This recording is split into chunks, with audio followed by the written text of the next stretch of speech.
یہ شعبان المعظم کا مہینہ چل رہا ہے اور اس مہینے کی آج 8ویں تاریخ ہے۔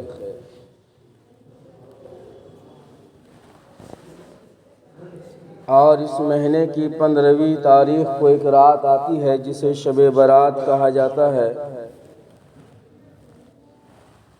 قرآن اور احادیث سے پتہ چلتا ہے کہ اس رات کی بڑی اہمیت ہے، بڑی فضیلت ہے۔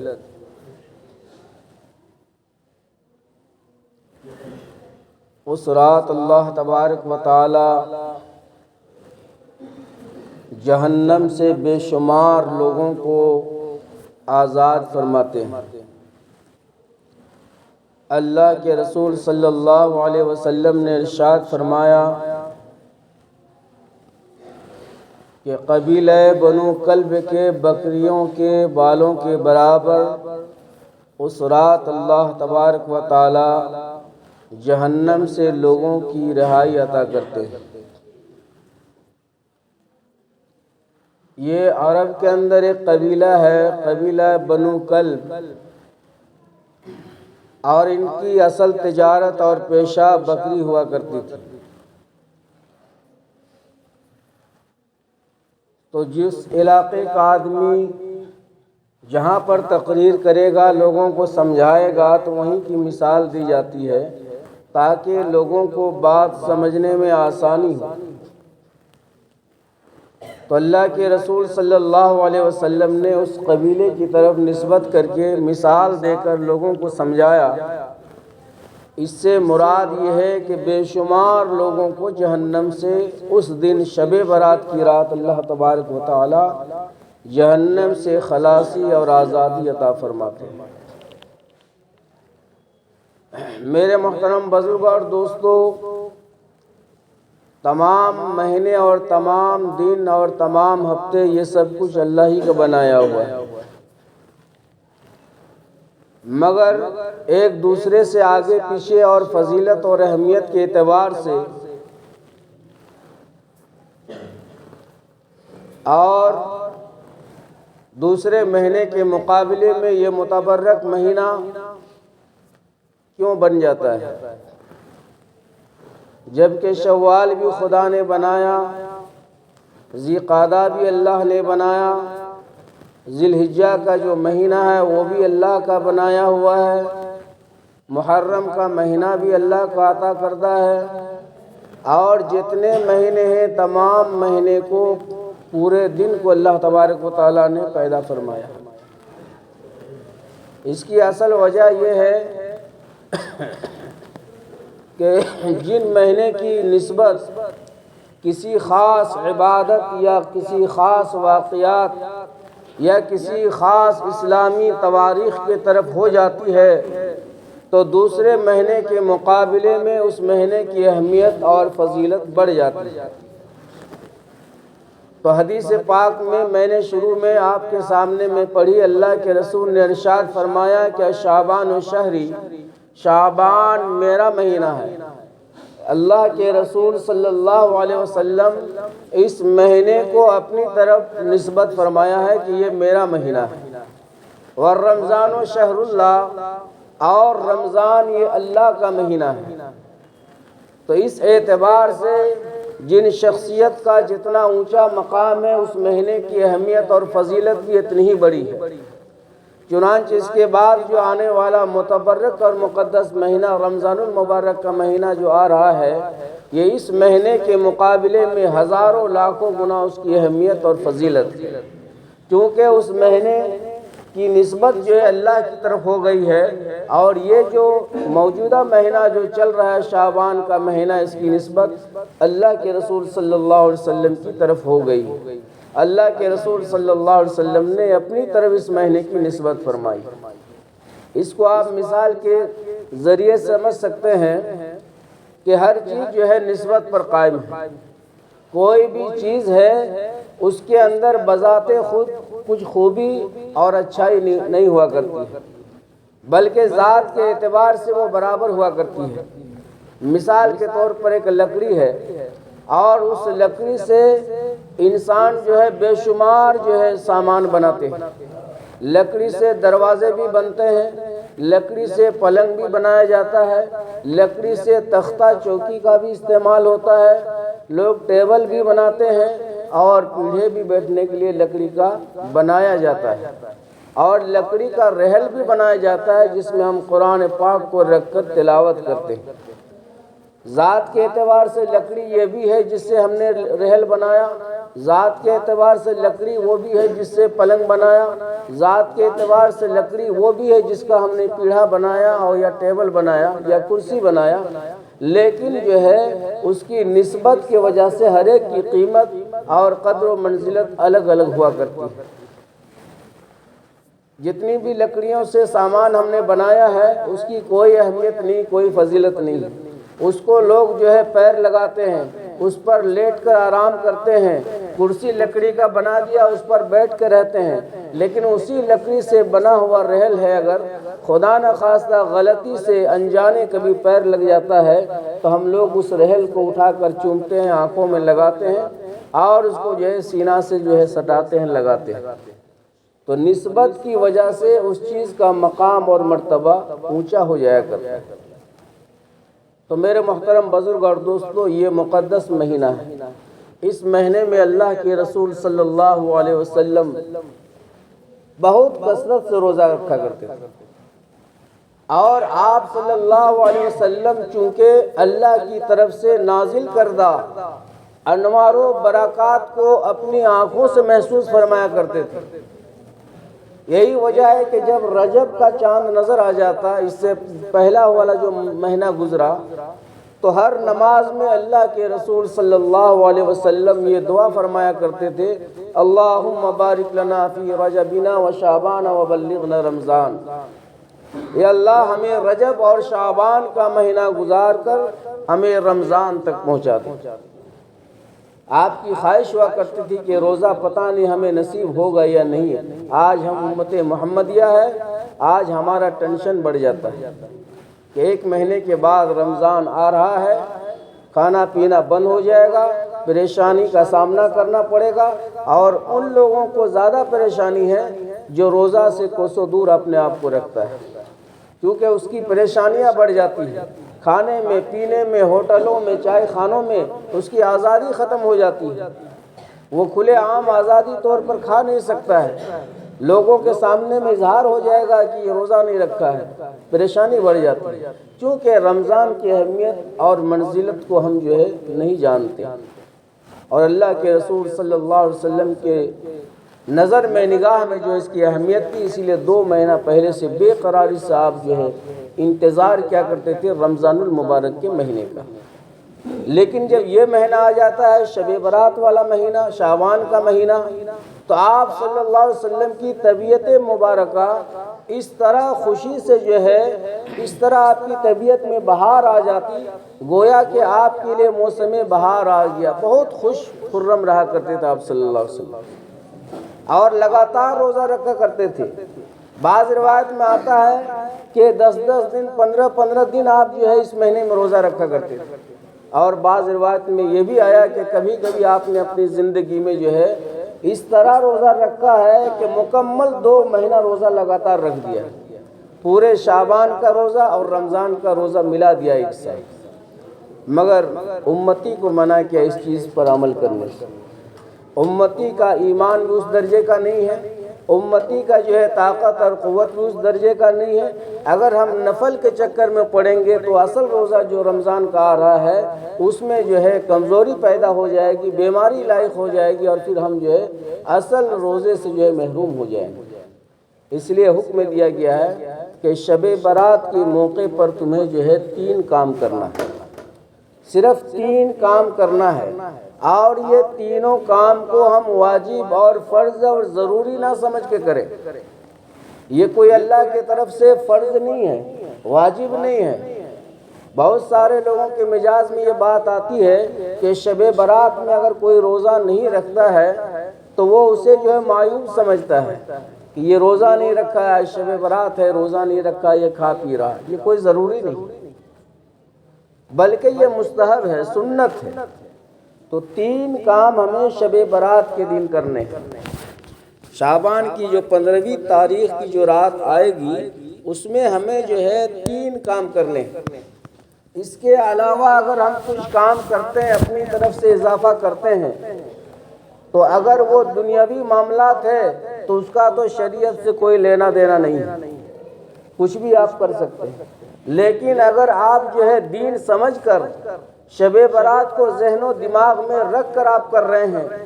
کہ آج شعبان المعظم کی 15ویں تاریخ ہے، چلو چراغاں جلایا جائے، لائٹ کا انتظامات کیا جائے، یا مسجد میں لوگوں کو بلا کر کے ذکر و اذکار کا اہتمام کیا جائے، تو پھر یہ جو ہے بدعت میں شریک ہو جاتا ہے۔ یہ کام پھر اچھا نہیں شریعت کے نظر۔ صرف اجتماع اور جماعت فرائض کے لیے کیا جاتا ہے، اس کے علاوہ جو کام ہے نوافل ہے اس کے لیے اجتماع اور جماعت ضروری نہیں۔ تو پہلا کام ہمیں شب برات کی رات میں کیا کرنا ہے؟ ہمیں جو ہے رات میں عبادت کرنا ہے۔ جب ہمیں پتہ چل گیا ہے کہ روزہ رکھنا یا رات کو عبادت کرنا یہ سب کچھ جو ہے نوافل ہے، سنت ہے، مستحب ہے، واجب فرض نہیں ہے، تو ظاہر سی بات ہے اس کے لیے مسجد کی بھی ضرورت نہیں۔ نوافل کام جو ہے آپ اپنے گھروں میں کر سکتے ہیں، بلکہ کرنا بہتر ہے۔ اللہ کے رسول صلی اللہ علیہ وسلم نے ایک موقع پر ارشاد فرمایا کہ تم اپنے گھروں کو قبر نہ بناؤ۔ اس کا مطلب کیا ہے کہ بہتر ہے جس کے یہاں گنجائش ہے تو وہ 5 وقت نمازوں کی سنتیں بھی جو ہے گھر سے پڑھ کر آنا چاہیے، اور جماعت کے بعد بھی جا کر کے گھر میں پڑھنا چاہیے اگر کوئی پریشانی نہ ہو۔ لیکن ہم لوگ کا ایمان اتنا کمزور ہے کہ گھر تک شیطان پہنچنے نہیں دے گا، یہ راستہ ہی سے رخ کو موڑ دے گا اور لے کر کہیں دوسری جگہ چلا جائے گا، سنتیں بھی رہ جائے گی۔ اس لیے اس ڈر کی وجہ سے سنت کا اہتمام بھی ہم لوگ مسجد ہی میں کرتے ہیں۔ اس درجے کا ایمان ہے، یا ہو سکتا ہے گھر پہنچتے پہنچتے ہمارا وہ وضو کا ترتیب بھی باقی نہ رہے، راستے میں گالی گلوچ دے رہے، تیری مداری کر رہے ہیں، اور پھر جا کے سنت پڑھیں گے تو وہ صحیح نہیں ہوگا۔ تو اسی لیے ہم لوگ سنت جو ہے نوافل مسجد ہی میں پڑھ لیتے ہیں۔ تو شب برات کی رات میں خاص کر کے اگر گھر میں انتظام ہے، گھر میں جگہ ہے، عبادت کی ایک مستقل روم ہے، تو ایسے لوگوں کو مسجد میں آ کر کے بھیڑ کرنا یہ شریعت کے نظر میں صحیح نہیں ہے، اس کو گھر میں عبادت کرنی چاہیے۔ اور دوسری بات یہ ہے کہ اس دوسرے دن یعنی 15ویں تاریخ کو، چونکہ عربی تاریخ اردو تاریخ کی شروعات مغرب کے بعد سے ہوتی ہے، چاند نظر آتا ہے مغرب کے نماز کے بعد، اور اسی وقت سے اسلامی تاریخ جو ہے شروع ہوتی ہے۔ تو مغرب کے بعد سے 15 تاریخ شروع ہو جائے گی۔ رات کو آپ قیام کریں، عبادت کریں، قرآن پاک پڑھنا آتا ہو تو آپ جو ہے قرآن پاک کی تلاوت کریں، وہ بھی نہ آتا ہو تو ذکر و اذکار کریں تسبیح لے کر کے۔ لیکن یہاں پر ایک بات انتہائی ضروری ہے اور یاد رکھنا چاہیے کہ بلا وجہ مسجد میں بیٹھ کر، لیٹ کر، سو کر، بیٹھ کر وقت ضائع نہیں کرنا چاہیے، ورنہ پھر ہم تو سمجھ رہے ہیں کہ ہم نیکی کر رہے ہیں، مگر جو ہے معاملہ بالکل الٹا ہو جائے گا، نیکی برباد، گناہ لازم کے ہم مصداق ہو جائیں گے۔ اس لیے کہ حدیث پاک میں آتا ہے کہ اگر کوئی شخص مسجد کے اندر بیٹھ کر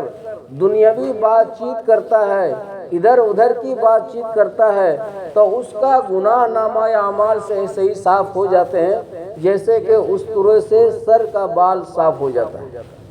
تو ہم تو سمجھیں کہ رات بھر عبادت کیے، تلاوت کیے، استورہ کیا کہتے ہیں تسبیحات کیے، اور ہمارے نیکی لکھا ہی نہیں گیا، یا لکھا گیا تھا لیکن وہ جو ہے مٹ گیا، تو پھر فائدہ کیا ہے؟ اور اپنے آپ کو جو ہے مشقت میں نہ ڈالیں۔ ہماری شریعت، ہمارا اسلام، ہمارا دین جو ہے یہ بہت آسان ہے۔ کوئی ایسی چیز کا مکلف اس انسان کو، اس امت کو اللہ نے بنایا ہی نہیں جو اس کی طاقت سے باہر ہو۔ اب ظاہر سی بات ہے رات بھر عبادت کرنا یہ معمولی کام نہیں ہے، یہ آسان کام نہیں ہے۔ دنیا کمانے کے لیے انسان پیٹ کے چلتی، پیسے کی چلتی نائٹ ڈیوٹی کر لیتا ہے، وہ الگ بات ہے، اس کے ساتھ مجبوری ہے، پریشانیاں ہیں، بال بچوں کا بوجھ ہے، بہت سارے معاملات ہوا کرتے ہیں، نوکری کا معاملہ ہے، لیکن دین کے معاملے میں اتنی مشقت اٹھانے کی ضرورت نہیں ہے۔ بلکہ اکابرین نے لکھا ہے کہ جتنی آپ کی طاقت میں ہو، استطاعت میں ہو، اتنی ہی دیر آپ جو ہے مسجد میں یا گھروں میں عبادت کریں۔ ایک آدمی کو نیند آ رہی ہے، اونگ آ رہا ہے، زبردستی منہ دھو رہا ہے، وضو بنا رہا ہے، پھر وہ نماز پڑھ رہا ہے، سجدے میں سو گیا، پھر وہ جو ہے وضو کر رہا ہے، منہ دھو رہا ہے، پھر وہ جو ہے تشہد میں بیٹھا ہے، گر جا رہا ہے، الٹ جا رہا ہے، ایسی عبادت اللہ کو پسند نہیں ہے کہ اپنی جان کو، اپنے جسم کو تکلیف میں ڈال کر کے تم ہماری عبادت کرو۔ ایسی عبادت کی ضرورت نہیں اللہ تعالیٰ۔ عبادت ایسے کیجئے کہ جتنی دیر ہمارے اندر طاقت ہے، چاہے آپ اول حصے میں عبادت کر کے سو جائیں، عشاء کے بعد ہی کر لیں 2-4 گھنٹہ، یا پھر آپ سو جائیں اس کے بعد 12 بجے رات کو اٹھ کر کے فجر کی نماز پڑھیں، لیکن اس طرح کرنا کہ ہم عشاء کے بعد سے عبادت شروع کر دیا اور ٹھیک فجر کا وقت آیا تو سوچا کہ تھوڑا سا سحری تو کر لیا کر روزہ رکھنا ہے، ابھی 1 گھنٹہ اذان میں باقی ہے، آدھا گھنٹہ نماز میں باقی ہے، تھوڑا ہم لیٹ جاتے ہیں اور جب آنکھ کھلی تو پتہ چلا کہ صبح کے 7 بج گیا۔ تو ایسی عبادت اللہ کو ضرورت نہیں کہ نوافل کے چکر میں فرائض بھی آپ کے ذمے چلا جائے یا رہ جائے، تو یہ عبادت اللہ کو پسند نہیں ہے۔ تو عبادت اپنی طاقت کے مطابق کریں۔ ہم تھوڑا ہی سا اگر کریں گے، 1 ہی گھنٹہ رات جاگیں گے اور اس میں جو ہے ہم نے تھوڑا سا تلاوت بھی کر لیا، 2-4 رکعت ہم جو ہے نماز بھی پڑھ لیا، ہاتھ اٹھا کر مرحومین کے لیے ایصال ثواب بھی کر دیا، تو بس یہ کافی ہے۔ اور صبح کو جو ہے سحری کر کے روزہ رکھ لیا، اور یہ روزہ بھی ضروری نہیں ہے، واجب نہیں ہے۔ اگر آپ کو پریشانی نہ ہو تو رکھیں، اس کا بہت بڑا اجر ہے، بہت بڑا ثواب ہے۔ لیکن آفت تو یہ ہے کہ ہم لوگوں نے شریعت کو اپنے حساب سے بنا لیا ہے۔ جو چیز اللہ نے ضروری قرار دیا ہے، جیسے کہ 5 وقت کی نمازیں، تو اس میں تو ہم لوگوں کو پریشانی کچھ نہیں نظر آتی ہے۔ اذان ہو رہی، کوئی بات نہیں، ہونے دو، گپ شپ چل رہا ہے، نماز نہیں پڑھنا ہے، جانا نہیں، مؤذن چاہے جتنا بلائے میں کوئی فکر نہیں۔ مگر آپ نے دیکھا ہوگا کہ جنازہ گاہ میں جنازہ جب ہوتا ہے تو اگر ایک چھوٹا بچہ بھی نظر آتا ہے تو امام صاحب کو روک دیا جاتا ہے کہ رک جائیے، ایک ٹوپی نظر آ رہی ہے، لگتا ہے کوئی آدمی آ رہا ہے۔ کتنی بڑی یہ سب مطلب جہالت والی بات ہے۔ وہ نماز جس کو اللہ تبارک و تعالیٰ نے فرض کفایہ بتلایا، فرض عین اور فرض کفایہ کو سمجھ لیجیے آپ۔ فرض عین کہتے ہیں کہ ہر بالغ مرد عورت پر جو ہے اللہ کی طرف سے نافذ کردہ قانون، ہر ایک کو ادا کرنا پڑے گا ورنہ گنہگار ہوگا، اس کو کہتے ہیں فرض عین۔ اور ایک ہوتا ہے فرض کفایہ۔ فرض کفایہ کہتے ہیں کہ پورے محلے یا گاؤں والے میں سے کسی ایک آدمی نے بھی اس فرض کو انجام دے دیا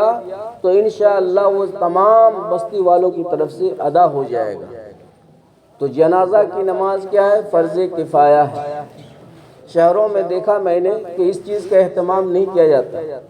نماز ہوئی، ظہر کی ہو، عصر کی ہو، عشاء کی ہو، جنازہ باہر رکھا ہے، امام صاحب اعلان کر دیا، مائک میں بھی اعلان نہیں کیا جاتا ہے کہ فلاں آدمی کا انتقال ہوا، اعلان کر دیا جنازہ باہر میں ہے، بھائی خواہش مند حضرات شرکت فرمائیں۔ اب جس کے پاس ٹائم رہتا ہے وہ رک جاتا ہے، باقی لوگ چلے جاتے ہیں۔ اس کو تو معلوم ہے کہ جب بغیر پڑھے ہماری طرف سے ہو جائے گا تو پھر پریشانی کرنی ہے، لیکن جو چیز شریعت میں آسانی رکھے گی اس کو ہم لوگ مشکل بنا لیتے ہیں، اور جو مشکل ہے اس کو پھر آسان بنا لیتے ہیں۔ 5 وقت کی نماز فرض ہے، اس کی فکر نہیں، مگر جنازے کی نماز کے لیے ہم جو ہے مارا پھرتے ہیں، دوڑ بھاگتے آتے ہیں، نوکری چاکری چھوڑ چھاڑ کے جو ہے جنازے کی نماز پڑھنا ہے، فلاں کے انتقال ہو، اس سے کیا فرق پڑے۔ تو میرے محترم بزرگ اور دوستو، شب برات کے دن جو ہے ہمیں 3 کام کرنے ہیں۔ ایک کام تو کرنا ہے کہ رات کو عبادت کرنا ہے۔ بہت سارے لوگ بولتے ہیں کہ شب بیداری کرنا ہے۔ شب بیداری کی کوئی بات نہیں شریعت کے اندر میں۔ شب بیداری کے معنی رات جاگنا، اور لوگ رات جاگتے ہیں، چوراہے میں، باہر میں، دھاریوں میں، وضو خانے میں بیٹھ کر ایک موضوع اٹھا دیا، کسی کا بات چیت چھیڑ دیا، اس پر رات بھر بات چیت کر رہا ہے، فلاں آدمی ایسا ہے ویسا ہے، اس کے یہاں شادی ہے، بیاہ ہے، یہ سب بات لے کر کے بیٹھ جاتا ہے اور وہ سوچا ہم عبادت کریں، اس سے کوئی فائدہ نہیں، گناہ ہوگا۔